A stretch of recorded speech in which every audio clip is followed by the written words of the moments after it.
예, 하나님 아버지, 오늘도 또 이렇게 오후 시간에 전도서 7장 24절부터 마무리 짓고자 합니다. 하나님께서 지혜와 총명을 허락하여 주시고, 또 비록 하나님의 택한 백성, 많은 숫자가 아니지만은 하나님께서 그 수 안에서 또 하나 된 교회임을 인식하게 하시고, 또 이 시간 참으로 이 땅에 살면서 무엇이 지혜인지 하나님을 올바르게 배워 살아갈 수 있는 이 시간이 되게 하여 주시기를 간절히 소원하며 예수님의 이름으로 기도드립니다.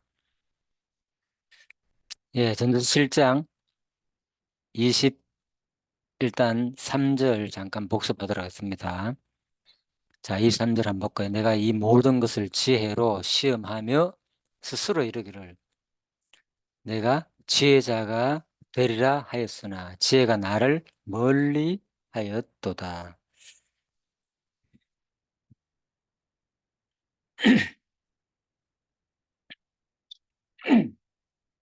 그 일단 자, 23절 부분 오늘 오전에 했는데요. 그 보충 설명을 뒷부분 조금 빠뜨린 게 있어가 설명하도록 했습니다. 지혜가 나를 멀리하였다는 말 자체가 좀 오염법이라 설명드렸죠. 지혜가 어떻게 나를 멀리합니까? 그렇죠? 예. 예?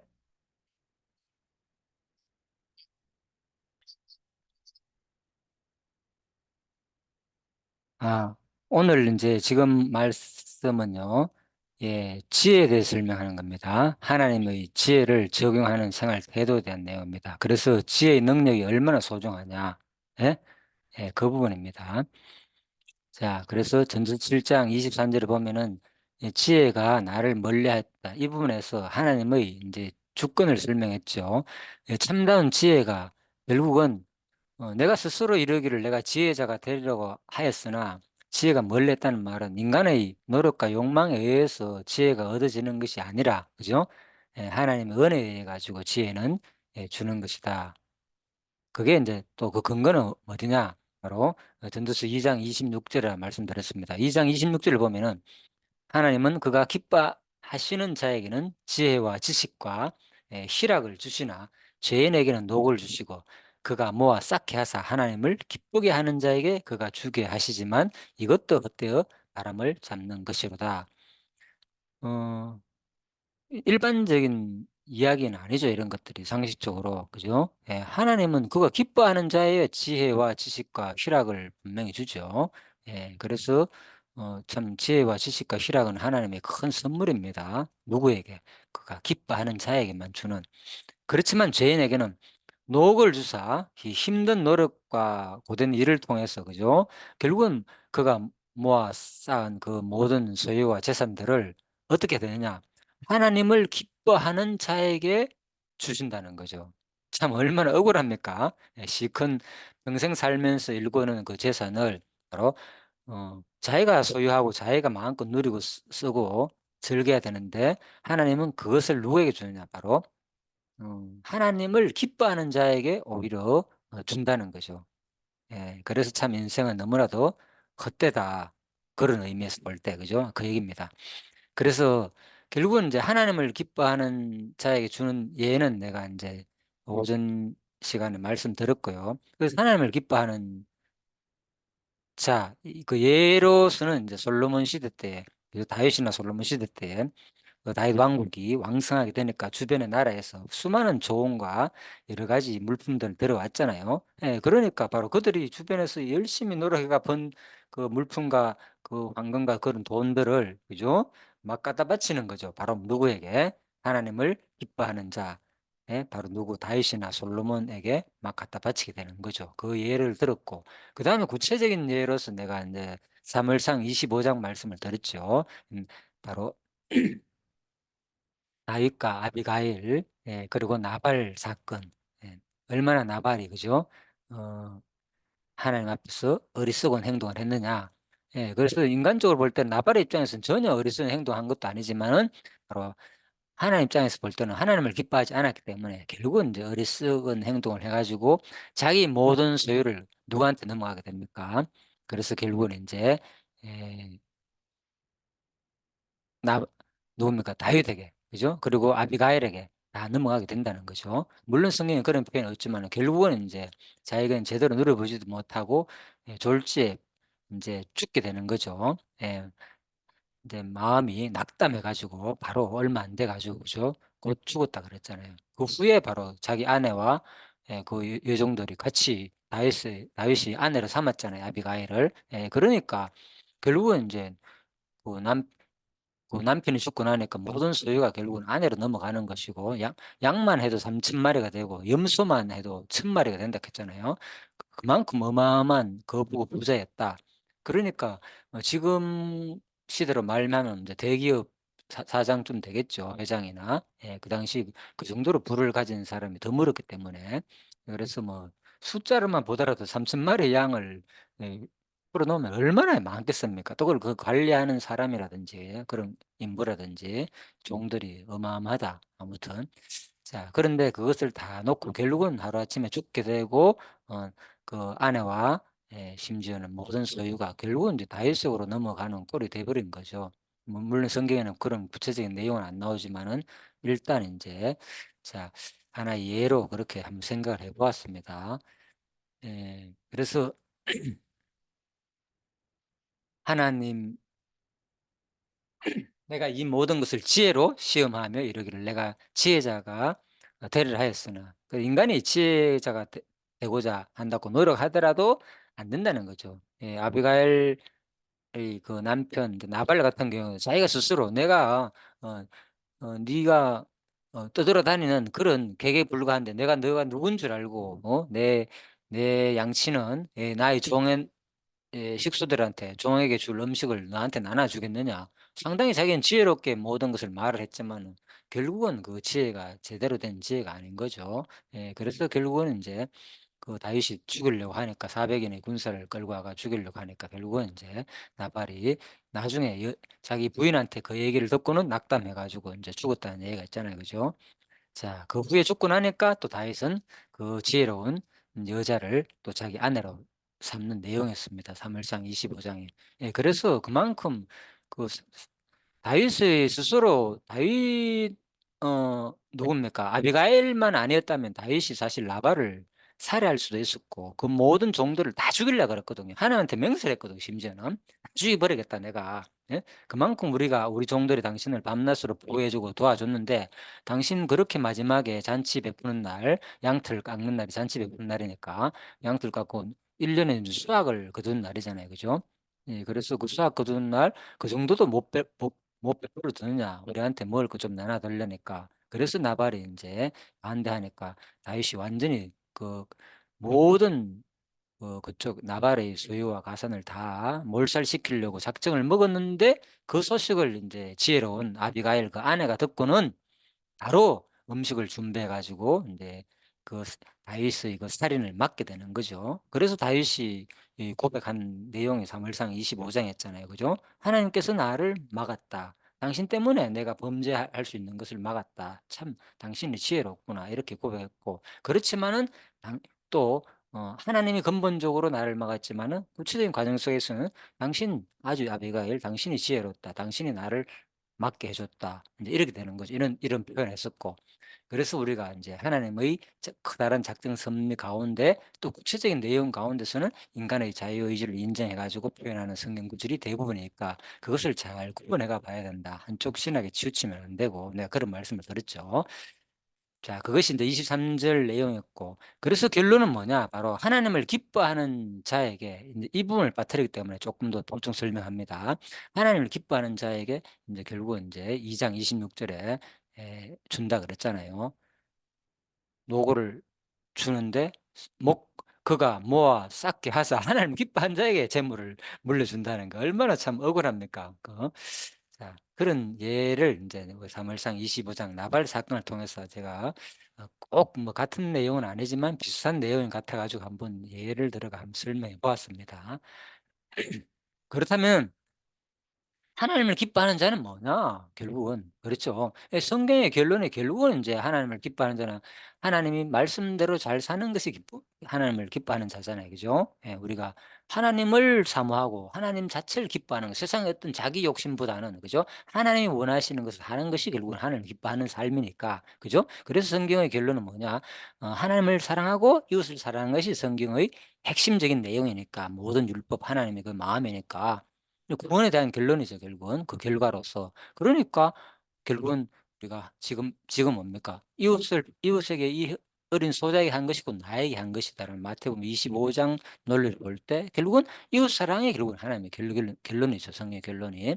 자, 그래서 결국은 이제 우리가 이웃을 사랑하는 쪽으로 가는 것이 결국은 뭡니까? 하나님을 기뻐하는 삶이다. 그럼 마태복음 25장에 나오잖아요. 임금이 대답하여 이르시되 내가 진실로 너에게 이르노니 이 지극히 작은 자 하나에게 하지 아니한 것이 곧 누구? 내게 하지 아니한 것이다. 예? 하나님 사랑하고 이웃 사랑하는 것이 십계명의 핵심이고 가장 큰 계명이라 그랬잖아요. 그죠? 예. 그래서 마지막 심판이 있다. 그들은 영벌에, 의인들은 영생에. 이 성경의 결론이죠. 결국은 우리가 마지막 최후 심판 뭐에 따라, 예? 하나님을 기뻐하는 삶을 살았느냐 살지 않느냐에 따라 가지고 한다는 거. 그러니까 이 내용이 구원의 원리를 어떤 설명해 주는 것이 아니라 결과는 구원받은 자의 삶을 말하는 거죠. 예, 이런 것을 잘 구분해야 된다는 거예요. 원리를 설명하는 로마서를 말하는지 아니면은 그 결과적인 야고보서의 말을 말하는지, 그죠? 행함이 포함된 그것을 잘 구분해가 함께 가르쳐야만이 온전한 성도가 되고 온전한 믿음이 된다는 거죠. 예, 그래서 이제 결국은 이제 26, 어, 6, 아, 자, 그래서 아무튼 이제 예, 결론적으로 일단 23 문제를 조금 더 보충 설명드렸고요. 자, 24절 볼까요?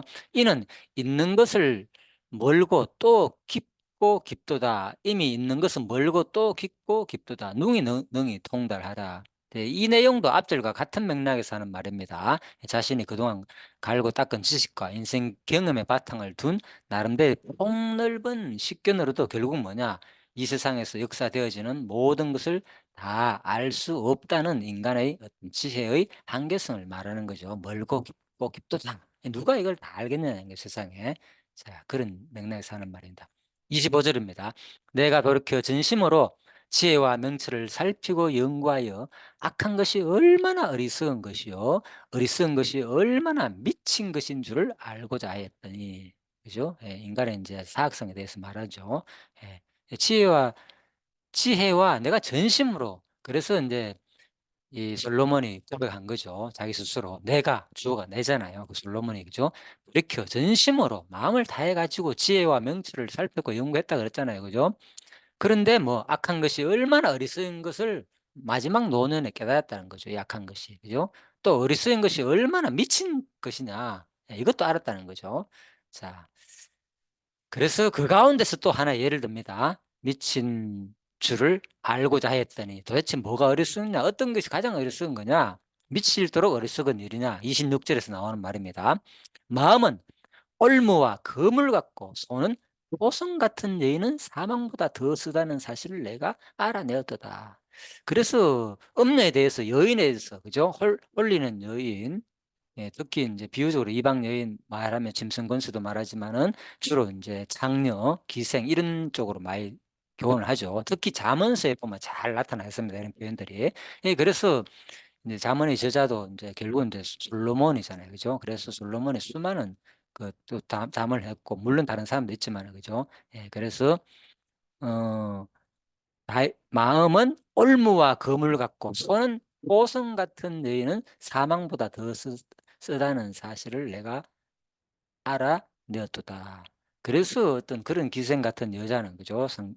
마음을, 그죠? 올무와 같아 한번 어, 꼬이면은 그 여자의 그죠? 손에 놀아나면은 올무와 같고 완전히 곧 깨잖아요. 올무가 또 검을 갖고, 예, 검을도 감싸는 것이고, 또 손은 보석 같은 여인, 그죠? 예, 손도 마찬가지죠, 그죠? 예, 그래서 어, 꽁꽁 묶는, 예, 그 보석 같은 그런 여인은 사망보다 더 쓰다는 사실을 내가 알아내었다.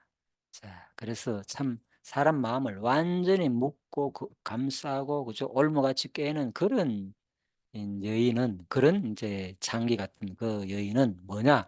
바로 사망보다 더 쓰다는 사실을 이제 알았다는 거죠.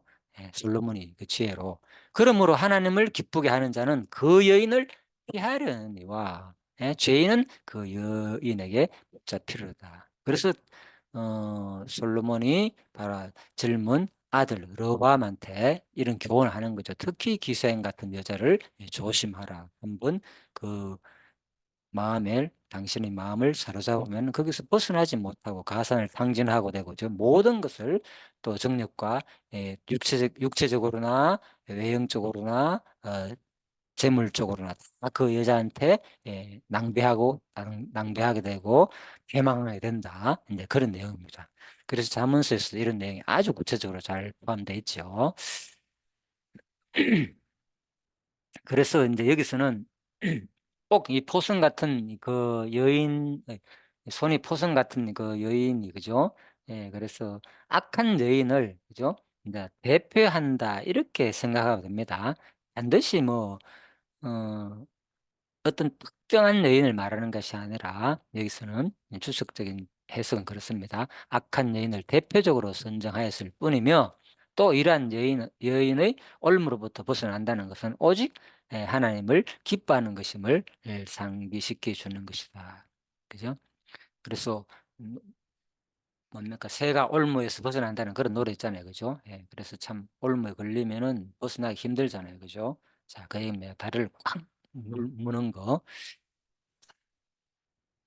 27절입니다. 전도자가 이르되 보라 내가 낱낱이 살펴 그 이치를 연구하여 이것을 깨달았노라. 그래서 뭘 깨달았냐? 28절에 나오죠.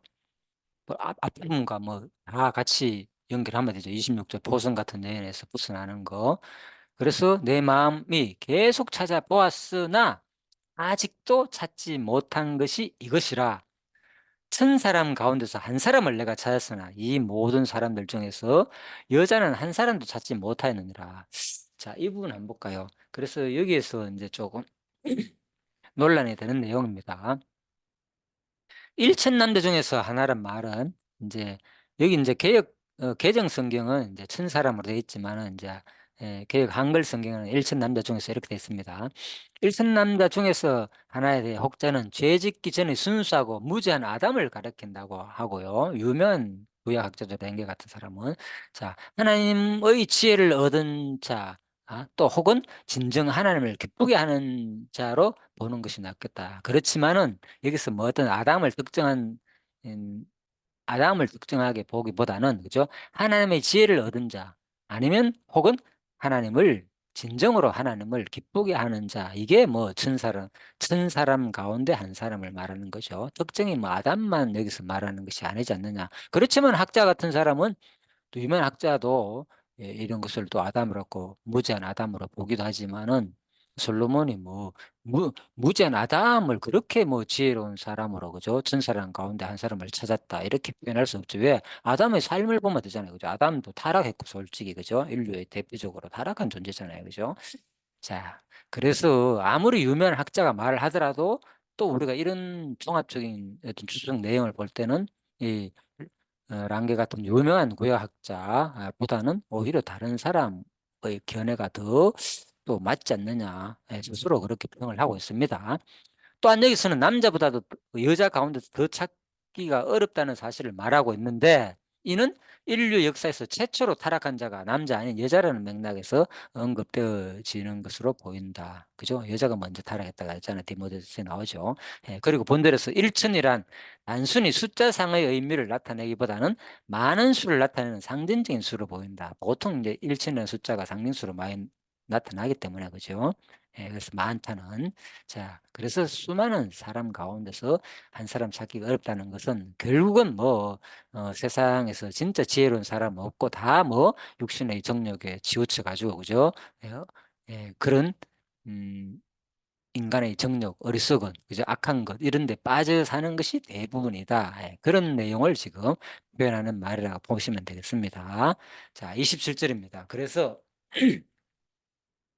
전도자가 이르되 내가 낱낱이 아까 했죠. 이 그 이치를 연구하여 이것을 깨달았는데 내 마음이 계속 찾아보았으나 아직 또 찾지 못한 것이 이것이라. 천 사람 가운데 한 사람을 내가 찾았으나 이 모든 사람들 중에서 여자는 한 사람도 찾지 못하였다. 29절입니다. 내가 깨달은 것은 그럼 뭐냐? 오직 이것이라. 곧 하나님은 사람을 정직하게 지으셨으나 사람이 많은 깨달을 낸 것이니라. 자, 오늘 이제 7장 마무리합니다. 29절까지입니다. 그래서 결국은 솔로몬이 깨달은 건 뭐냐? 내가 깨달은 것은 오직 이것이라. 곧 하나님은 사람을 정직하게 지으셨으나 사람이 많은 꾀들을 낸 것이니라. 예. 그래서 결국은 이제 여기서는 뭘 말하느냐? 하나님은 정직하다는 거죠. 하나님은 그래서 사람을 정직하게 지었고 그렇겠지만 인간이 뭐 타락해 가지고 이렇게 지금 여러 가지 나쁜 일을 하게 되고 하나님을 떠난 생활을 하게 된다. 예, 지혜를 떠나 가지고 예, 정욕과 여러 가지 악한 일을 하게 된다. 인간의 그 타락성을 말하는 내용인 거죠. 자, 근데 여기서 또 중요한 게 있습니다. 자, 좀 신학적으로도 중요한 내용을 다루겠습니다. 여기서. 어, 뭐, 제가 뭐, 전도서를 간단히 하려고 하면 너무 빨리 할 수도 있지만은, 이제 조금 더, 이왕 이제 공부하는 김에 조금 더 신학적인 문제를 항상 얘기를 합니다. 조금씩 연관시켜가지고 좀, 할 수는 없기 때문에 시간이 너무 오래 걸려서 장세하게 얘기도 하고 하는데, 예, 그런 맥락에서 보시면 되겠습니다. 사람을 정직하게 지었다 그랬잖아요. 그죠? 근데 누가? 바로 사람이 많은 꾀를 내가 타락하게 됐잖아요. 자, 이런 것을 볼 때에 이거는 일반적인 얘기고 결국은 창세기와 연관되는 내용이죠. 창세기 2장 보면요. 결국은 이제 2장 24절에 이름으로 남자가 부모를 떠나 그의 아내와 아빠의 둘이 한 몸을 이룰지라. 자, 선악을 알게 하는 나무를 따먹으면 예, 정령 죽는다 그랬잖아요. 그죠? 예, 그런데 바로 하나님께서 인간은 바로 타락하게 된 거죠. 선악을 따먹게 되고. 그래서 결국은 하나님께서는 사람을 정직하게 지었다고 표현했습니다. 그런데 분명히 사람이 꾀를 내 가지고 타락했잖아요. 예, 그래서 주어가 분명히 여기는 사람으로 돼 있죠. 자, 그런데 창세기 2장에 24절에 보면 놀라운 표현이 나옵니다. 이제 이런 것은 하나의 유추입니다. 우리가 논리적인 유추. 이름으로 남자가 분을 떠나 그 아내와 둘이 그 안에 합하여 둘이 한 몸을 이룰지로다. 물론 에덴 동산 안에서 얘기니까 결국은 이제는 꿈을 완전히 떠날 수는 없죠. 하나님은 항상 어느 곳에나 그죠 무소부지하시는 분이니까 사실은 그죠. 예, 이것은 뭡니까 일반적인 우리 얘기죠. 지금 우리가 남자가 부모를 떠나 가지고 이제 보통 예, 결혼해가 사는 예, 그런 내용입니다. 자, 그렇지만 이걸 또 신학적인 의미로 신약과 연관시켜 볼 때는 이것이 중요한 신학적인 의미가 있습니다. 에베소 5장에 보면요. 30절입니다. 우리는 그 몸의 지체임이라 31절 그러므로 사람이 품을 떠나 그의 아내와 합하여 그 둘이 한 육체가 될지니 이 비밀을 거두다. 자, 여기까지 좋습니다. 일반적인 얘기로서 보통 하는 얘기잖아요. 그죠? 부모 떠나가 보통 아내 합해가 결혼해가 사는 거잖아요. 그런데 그래서 둘이 이제 한 몸 돼가 산다는 거잖아요. 그죠? 부부가 결혼해 가지고. 그런데 이걸 사도 바울은 교회의 원리에 대해서 설명하면서 에베소가 그죠? 예, 에베소가 얼마나 타락한 도시입니까? 예, 그러면서 너희들이 그런 타락한 도시 가운데 에베소 너희들이 지금 그리스도인이 됐다는 이것은 그냥 단순히 너희들이 복음을 전도해 가지고 그죠? 예, 복음을 전도해가 이렇게 되는 것이 아니라 그 물론 그 과정 속에 그렇게 됐지만은 누군가 해가지고 그런데 이 출발이 어디냐? 근본적인 출발은 어디부터 시작되느냐? 어떻게 해서 교회가 이루어졌느냐 이 얘기를 설명하는 게 바로 에베소서거든요. 그래서 바로 에베소 어 1장분에 나오잖아요. 곧 1장 4절에 보면 창세전에 그리스도 안에서 우리를 택하사 우리로 사랑 안에서 그 앞에 거룩하게 흠이 없게 하시려고 이 뭐라고요? 창세전이란 말입니다. 우리가 태어나기도 전에 그리스도 안에서 우리를 택해 가지고 뭐 우리 그 뜻대로 여정해 가지고 누구 하나님의 아들이 되었다는 거예요. 교회가 뭡니까? 그러니까 에베소 교인들이 너희들이 예수 믿게 된 것은 이미 창세제 하나님께서 다 정한 것이고 이미 그 안에서 너희들은 교회가 되었다는 것을 미리 설명해 준다는 거죠. 그래서 엄청난 이 신학적인 내용이 바로 에베소 내용이거든요. 네, 그래서 한 날 보니까 다른 교회에서 제가 가가지고 이걸 들었잖아요. 이 강의를 들었는데 전혀 이 중요한 것을 막 읽어 하나도 뭐 이런 중요한 얘기는 안 하더라고요. 아무튼 자, 그래서 내가 아무튼 그랬는데 그래서 바로 이는 그가 사랑하는 자에서 우리에게 거저 주신 바 그 은혜의 영광을 찬송하게 하려는 것이라. 그래서 이 교회의 원리에 대해서 설명하는 거죠. 당신들이 교회가 된 것은 그냥 당신 누군가의 전도해 가지고 이 당시에 예, 바로 교회가 돼 가지고 하는 그 정도가 아니다. 얼마나 당신들이 이 바로 그리스도인으로서 교회의 일원으로서 예수님의 지체가 됐다는 것은 이미 하나님께서 창세의 작정에 의해 가지고 예정에 의해 됐다는 것을 엄청난 교회의 가장 근본적인 원리를 설명한 내용이 인제 에베소서다 그 말인 거죠. 자, 그래서 바로 에베소서 5 장에서 바로 그러므로 사람이 부모를 떠나 그 아내에 합하여 그 둘이 한 육체가 될지니, 이 말은 어디를 인용한 거냐? 창세기 2장 24 절을 인용해가 사도 바울이 하는 말이잖아요. 그죠? 예. 아담과 하와한테 하는 얘기잖아요, 하나님이. 예, 이러므로 남자가 부모를 떠나 그 아내와 합하여 둘이 한 몸을 이룰지로다, 이 얘기잖아요. 예. 그래서 인제 창세기 기자가 이걸 덧붙여가 이렇게 쓰는 거죠. 자, 그러므로, 그런데 이게 여기서 이 비밀이 있다 그랬잖아요. 32 절에 보면, 에베소서 5장 32 절에 "이 비밀이 크도다. 나는 그리스도와 교회에 대해서 말하노라." 자, 여기서 갑자기 인제 그리스도와 교회에 대해서 말한다고 표현을 하고 있습니다. 그렇다면 결국은 뭡니까? 사람이 부모를 떠나 아내와 합한다는 말은 이미 창세전에 다 작정한 일이고, 에베소 5 장, 에베소 1 장에 의하면, 그죠? 그리스도 안에서 이미 이게 예수 그리스도와 교회에 대해서 말한다는 것을, 바로 아담이 품을 떠나 가지고 둘이 아내와 합하여 한 몸이 된다는 것은 바로 이미 뭡니까? 창세전에 그리스도가 뭡니까? 이 땅에 오실 것을 뭐 하는 겁니까? 예견하는 내용이잖아요, 이것은. 놀랍죠? 그러니까 창세기만 봐 가지고는 전혀 여기서 하나 예수 그리스도를 발견, 이 표현에서는 예수 그리스도가 표현이 안 되잖아요. 그 남자가 부모 떠나가 아내 합하여 둘이 한 몸을 이루자, 일반적인 예의 같지만은, 결혼 예의 같지만은, 이게 뭐냐? 예수 그리스도가 뭡니까?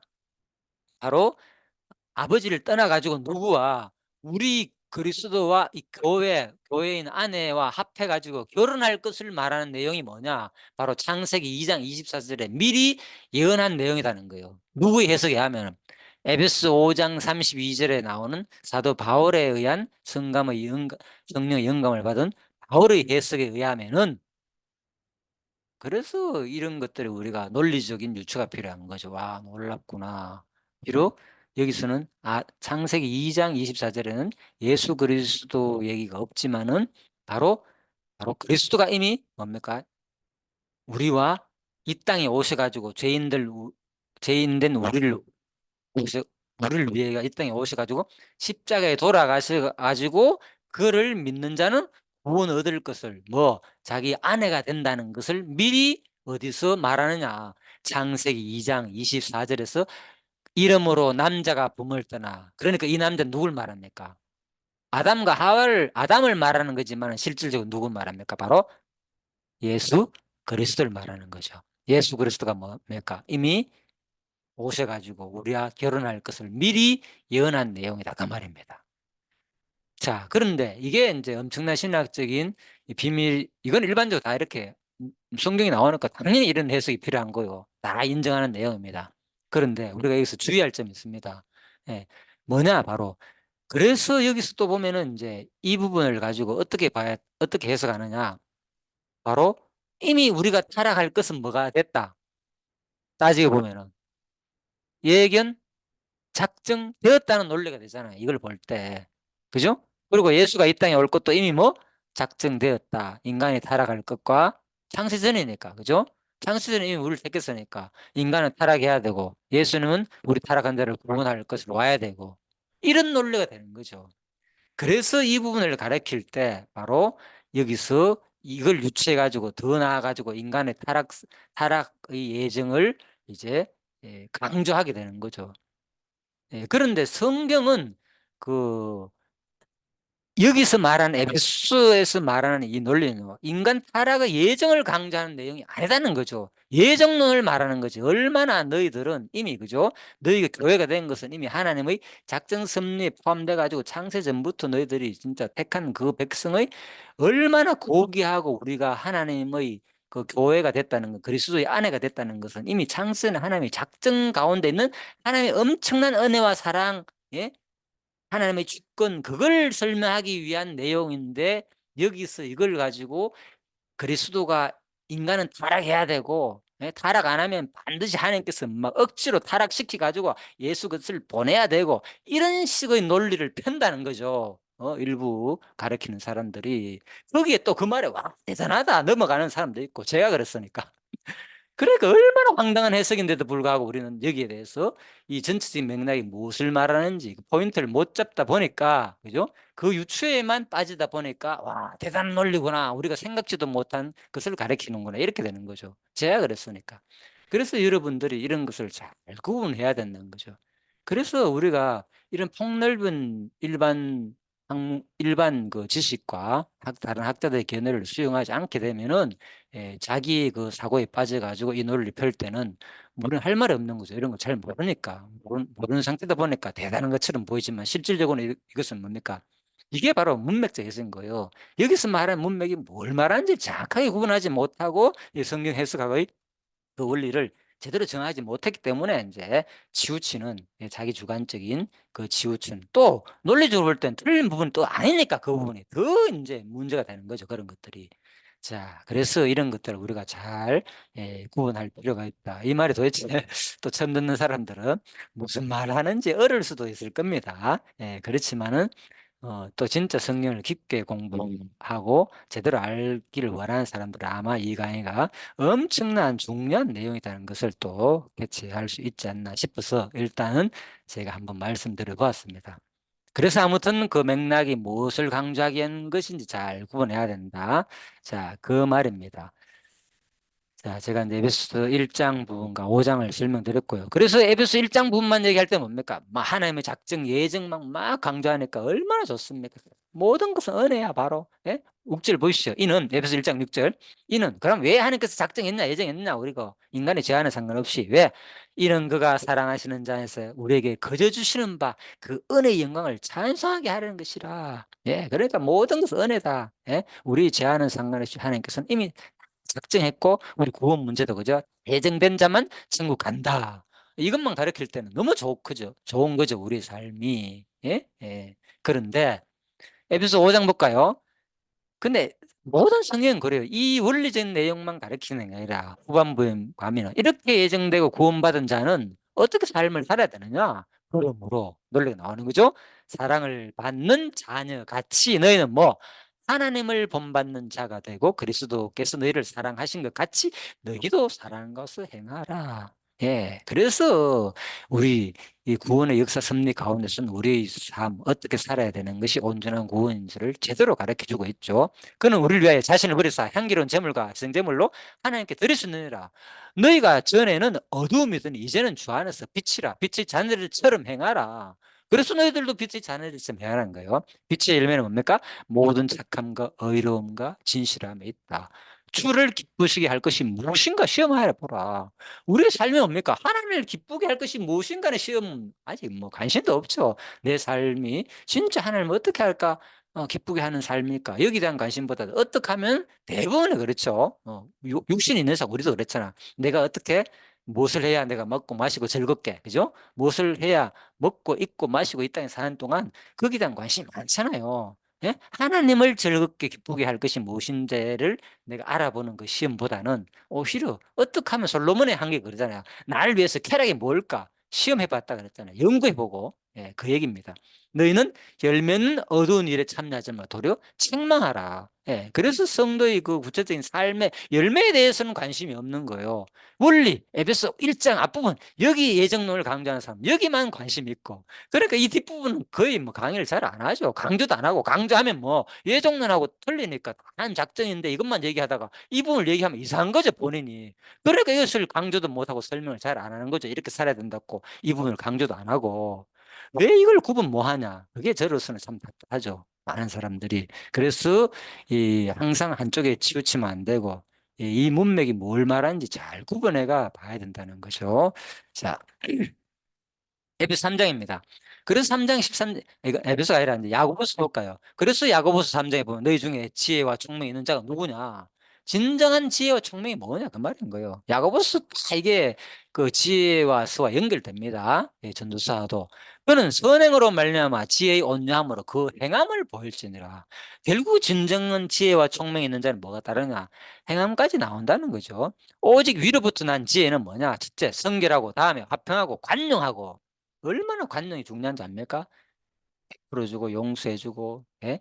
양순하고 긍휼과 선한 열매가 가득하고 평균과 거짓이 없나니 이게 진정한 하나님으로 오는 지혜와 총명이 있는 자다. 그죠? 그 행함을 보여야 된다는 거죠. 이런 행함이 없이 말로만 그죠? 장세전에 그리스도 안에 예정에 한 지혜 이것만 강조해서는 안 된다는 거죠. 자, 야고보서 2장 그래서 내 형제들아 만일 사람이 믿음이 있노라 하고 행함이 없으면 무슨 유익이 있나 그 믿음이 능히 자기를 구원하겠느냐 그 얘기입니다. 그래서 만일 형제나 자매가 헐벗고 일용 양식이 없는데 너희 중에 누구든지 그에게 이르되 평안히 가라 덥게 하라 배부르게 하라 하며 그 몸에 쓸 것을 주지 않으면 무슨 유익이 있으리요. 이와 같이 행함이 없는 믿음은 그 자체가 죽은 것이니라. 진정한 지혜와 총명이 있는 자가 뭐냐? 행함이 있는 그 믿음을 보이는 자가 진정한 지혜와 총명인 거죠. 그죠? 그래서 주변의 형제들을 돌아보지 안 하고, 예, 이미 다른 사람들보다도 평균 이상의 삶을 산다는 그 자체가 뭡니까? 성경적이지 않다는 거 봐는 거야. 백날 잘 가르치면 뭡니까? 행함이 따르지 않으면은 결국은 죽은 믿음이다는 성경의 논리를 말하는 거죠. 자, 그래서 그런 것도 우리가 잘 구분해가 봐야 되는데, 자, 야고보서 2장 나오죠. 2장 또 21절 볼까요? 우리 조상 아브라함이 그의 아들을 제단에 바칠 때에 행함으로 의롭다 하심을 받은 것이 아니냐. 내가 보거니와 믿음이 그의 행함과 함께 일하고 행함으로 믿음이 뭐가 된다? 바로 온전하게 되었느니라. 그래서 이에 성경에 이런 아브라함이 하나님을 믿으니 이것을 의로 여기셨다는 말씀이 이루어졌고 그러니까 이 사람은 23년을 버는 거예요. 도대체 이 말이 뭔지 다 믿었기 때문에 이게 의로 여기서 봐라. 이것을 의로 여기지 않느냐. 그 말씀 이루어졌다 안 그랬느냐. 하나님은 그래서 그 아브라함을 예? 하나님의 붙이라 칭함도 받지 않느냐. 그런데 전후 맥락을 읽어보라니까 이게 믿음만 강조한 내용인지 바로 24절에 이뤄보건대 사람이 행함으로 의롭다 하심을 받고 믿음으로만은 아니니라. 예, 그래서 우리가 정확하게 이런 부분을 가르쳐야 되는데 많은 사람이 예정론과 작정론에 치우쳐 가지고 일부 사람들은 또 그것만 강조하게 되는 거죠. 왜? 성도들이 보통 행함이 잘 안 따라 나오니까. 그죠? 이걸 강조하면 다들 싫어하니까 주로. 예? 예. 그래서 성경을 우리가 통체적으로 그죠? 예, 통시적으로 같이 봐야 된다는 거죠. 자, 그래서 제가 오늘 이제 그래서 제가 마지막 성경 강론 연구에서 항상 강조하는 게 이번에 마태복음 5장 결론이잖아요. 이 지극히 작은 자 하나에게 한 것이 누가 한 것이다. 하나님을 기뻐하게 하는 자다. 하나님을 기뻐하는 자이다. 곧 내게 한 것이니까. 그죠? 자, 그런 내용입니다. 그래서 오늘 이제 제가 이제 29절까지 하나님은 뭐 사람을 정직하게 지었으나 사람이 많은 깨들을 낸 것이니라 이 부분을 창세기까지 연결했고 또 에베소서까지 말씀드렸고 마지막에 야고보서까지도 말씀드렸습니다. 예, 그래서 우리가 진정에 항상 예, 이 내용이 근본적인 원리를 설명하는 구절 내용인지, 그죠? 유체해가지고 가정 속에서, 그죠? 인간의 온전한 믿음이 되는 것은 뭐냐? 바로 행함이 포함된 믿음까지 설명하는 내용들을 잘 구분해가지고 동시에 확실히 가르치지 않으면은 사람들은 한쪽에 치우치가 돼가지고 무슨 파, 그죠? 뭐 이렇게 갈리게 되고, 그죠? 예정론파, 갈빈주의, 알미난주의 이렇게 갈리게 되는 거죠. 그래서 신학도 갈리게 되고, 그죠?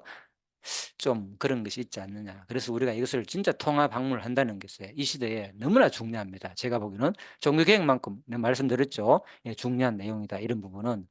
예, 그래서 뭐 제 혼자 얘기겠지만 아무도 공감을 잘 안 하지만은 어쨌든 간에 한 사람이라도 제대로 알고 이 중요한 사실을 알고 진짜 그 강의를 들을 때마다 올바른 분별력을 가지고 진짜 성경이 말하는 것이 무엇인지를 제대로 알아서 우리가 하나님 앞에 마지막에 심판날에 정확하게 또 판단을 받을 수 있고 진짜 천국 백성이 될 수 있는 여러분과 제가 되기를 바라면서 오늘 강의를 마치도록 하겠습니다. 잠깐 기도할까요? 하나님 감사합니다. 오늘도 어, 이제 오후 시간에 바로 전도서 7장 부분을 마지막 마무리했습니다. 하나님께서 주시는 지혜가 아니면 우리는 올바르게 깨달을 수가 없습니다. 또 하나님께서 물론 이 내용은 또 근본적인 얘기입니다. 분명히 좋은 교사를 만나가 제대로 배워야만이 우리가 또 성경을 깨달을 수 있는 것을 압니다. 예, 우리들은 표현할 때마다 온전히 두 가지를 동시에 표현하기가 힘듭니다. 예, 그래서 우리가 모든 성경을 배웠고 갖고 말을 할 때 근본 원리를 말하는 것인지 아니면 구체적인 과정을 말하는 것을 잘 구분해 가지고 우리가 지혜롭게 하나님 말씀을 올바르게 배워서 마지막 천국 가서 하나님께 진짜 칭찬 듣고 예, 영원히 행함이 없어 가지고 지옥에 떨어지는 그런 사람이 아니라 온전한 믿음의 소유자로서 온전한 믿음의 소유자로서 행함이 있는 소유자로서 하나님께 당당히 심판대 앞에 서 가지고 진짜 하나님의 백성으로 진정 택한 백성이 되기를 간절히 소원하며 모든 것을 감사드리며 예수님 이름으로 기도드립니다. 아멘. 예, 수고하셨습니다.